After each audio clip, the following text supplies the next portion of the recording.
Hey guys, welcome back. We are here.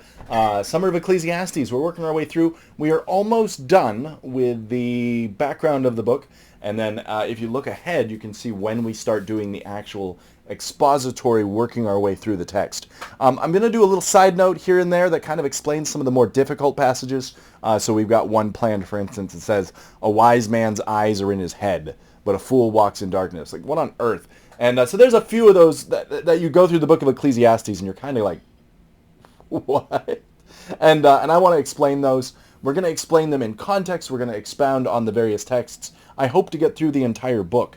But keep an eye out for that. If you have a specific verse that you need answered, I'd be glad to do a side note. But again, take a look ahead. You can kind of see what passages and how I've broken it out. And we've got content that goes all the way. Yeah, we've got a lot of content to go through. I'll take a break right here real quick. If you like this content and if you want to help the channel out, it benefits me greatly. Okay, it doesn't, but it really does. Just hit a like the video, subscribe to the channel if you haven't done so, and leave a comment below with questions or other things you want clarified. I left this slide up. This is what we just spent. If you look at Lesson 11, Lesson 11 gets a little broad because we just absolutely did a deep dive into God's sovereignty. And so take a moment, watch through. It's about half an hour worth of content, just going through these verses and really digging in to how God works to basically say, I will have my way on this earth. And that is comforting. It can be scary sometimes, but again, it should be building our trust in God. And so that's why I put this slide up. Now, as you continue through the book of Ecclesiastes, to fully understand it, not only do you need to know all those concepts, there's going to be some key words that you really want to wrap your mind around. And the first one is this word Hebel. We've already talked about it a little bit, but again, it's the idea of vapor. It's used all over the book. If you're using a King James, which is what I've been using, you will typically see it translated as the word vanity. That's the word. And so whenever it says vanity of vanities, it's this idea of Hevel. It literally means vapor. It's something that it looks substantial until you get up to it and you go to reach out and grab it and it's insubstantial as vapor. It's as fleeting as vapor. Think about all the illustrations you could make about the idea of the word vapor. And that's what Solomon is trying to express here. Now, if you understand this word and how it's used, you're going to start grasping the various parts of the book. So there's a man by the name of Hullinger. He has done a lot of work in just various biblical fields. He has an excellent book on the New Testament. But in teaching through, he observed several different uses of this word vanity. And so Dr. Hullinger, he says it can mean things as simple as transitory. Again, you think about the meaning of the word vapor, you understand why it can mean transitory. It can mean futile. It's the idea of when you're going after something and it doesn't come to pass. That all that work was ultimately futile. Okay? You also have the idea of ironic, where a king rules to his own hurt, and you know the poor man comes and takes over the throne. It's just ironic that would happen that way. Enigmatic. It's the idea of I don't understand it. This is a mystery. And we need to understand that there is an element, as you study the Bible, where God says it is glory of God to conceal a thing, and it is glory of man, glory of kings, to search out a matter. And so that's an interesting side note, just to kind of understand that there are mysteries that God has intentionally built in so that we would have to search those things out. So, for instance, in chapter 2, verses 13 through 16, where it talks about all these situations he ran into, it's not saying that wealth, pleasure, all those, it's not saying that those things are Hevel. It's saying this scenario, this thing that he's faced with, that scenario is Hevel. It's frustrating. It denies, it defies reason. And that's the idea he's going for. He's not saying that all this stuff is pointless. He's saying the scenario is like vapor. Again, a diligent man works for what he's earned, and he dies, and all of it goes to a sluggard. That just boggles Solomon's mind. He can't really understand how that works. And he's trying to make sense of it. He's trying to understand, maybe there's a grander picture, but just why? Why is it happening like this? So again, to give you some examples, chapter 3, right after that whole section where it talks about to every time there is a purpose under heaven, and he's saying you have a justice. You have a court official who of all people should be the most just, most rule following, but we find corruption and evil, and he goes, I don't get it. I don't get why of all places God would allow that level of corruption at that high level.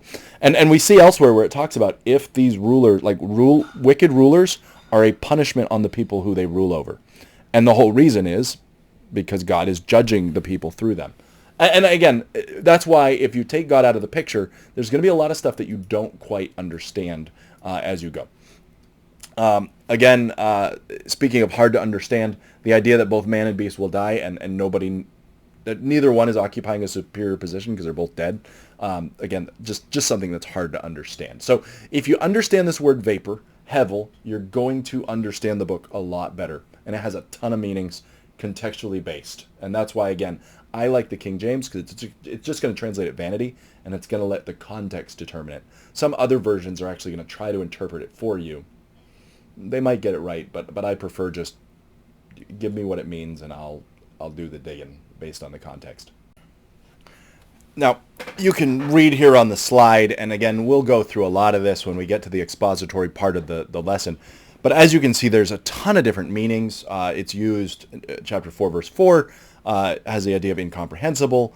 There are other passages, as you can read, where more of what your response to the issue is, that's what the Hebel is. And so again, it in essence means vapor. It means there is an emptiness to things, a transitory nature of things. But again, as you go through each individual passage, you're going to kind of see a little bit of nuance here or there. And again, so those are all just some of these meanings of the word Hebel. A few other words, like I said, it can mean transience, it can mean emptiness. So it's used elsewhere in Scripture as well. And so you'll see it in Psalms. And so here's a few passages. I'm going to move quickly. I'll let you guys look those up if you want to on your own time. But again, it can have that. So the reason I bring this up is when you look at the concept of vanity, we think of vanity as like, oh, you're so vain. Oh, you're so, full of yourself. That's not the biblical meaning. The biblical meaning has this idea of an emptiness, of frustration, of fleeting, like it is something that you reached out for. It is something you pursued. It seemed substantial, but the moment you got your hands on it, it vanished. And so that's where elsewhere in Scripture, there it is. Again, Job is going to talk about it in the terms of something that can't be accomplished. Psalm 62, it is vanity to trust in men of lowly degree. There's no hope there. It is fleeting. Again, you can see where this word is, that the Hebel, because again, if I'm trusting in a man who's not worth trusting in, then I am putting my trust in some. It's like I'm taking my valuable item and I'm reaching out in midair, thinking I'm putting it on a shelf, and I drop it and it shatters on the ground. That's this idea of that was not substantial. That was not something I should have been putting my trust in, and that's this idea that's played out. Romans 8. I know it's Greek.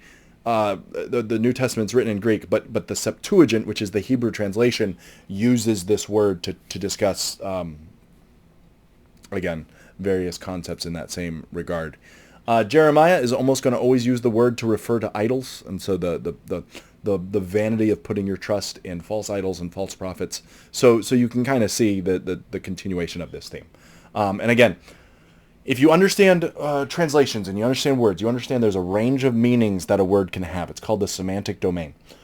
So if I have a word like love, there's all these different meanings of the word love. And so you have to understand that just because I'm using the word love does not necessarily mean it will always mean this, okay? So if I use this illustration, let's say I use love in my context to mean this green gem. Someone else may use it to refer in the blue gem. What does that mean? Okay, when I'm using it in a certain context, this is the meaning. When someone else uses it in a different context, this is the meaning. We cannot swap those because, again, it's based on the author, it's based on the context, it's based on how the word is used. And so there could be a range of meanings between these two spots, and you just got to be careful. I almost refer to this as like the Strong's Concordance Christian, where they look up Strong's, they find the definition that they most want to fit in that slot, and they go for it. That's a very dangerous thing to do, okay? Because, again, the word Hebel is going to be used in so many different ways, so many different contexts, by so many different authors. You just got to understand it's going to have a big range of meanings, And here are some of the examples. So again, Jeremiah might be using Hebel in the blue idolatry sense. Proverbs is using it in the green some other sense. You cannot swap those around. Yes, it is the same word, but if I say the word love, you understand that when I say the word love, I could have a huge range of meanings. Does not necessarily mean I am using it in the same way you would use it.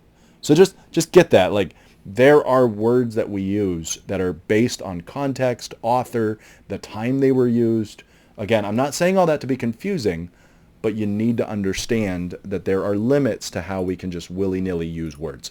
All right, Solomon's going to use it to mean fleeting, as you guys grasp. He's going to use it to mean empty, senseless, absurd, all of these things. And I like this quote by Augustine. He's going to say, "Thou hast made us for thyself, O Lord, and our heart is restless until it finds rest in thee." And Solomon ultimately is going to get to that point where he says, let's ignore what's profitable and just talk about what's good for a man to do. And then so we'll dig into that a little bit next time. But again, this is the word Hebel. You need to understand the word Hebel. That is the one you need to spend some time digging into, because again, that's going to be key, because Solomon's most famous phrase in the book of Ecclesiastes, Hevel of Hevel, vanity of vanities, all is vanity. He'll use it 3 different times trying to express how he's trying to understand what's going on. So again, thank you guys for tuning in, and we will continue next time here on the Janus Project.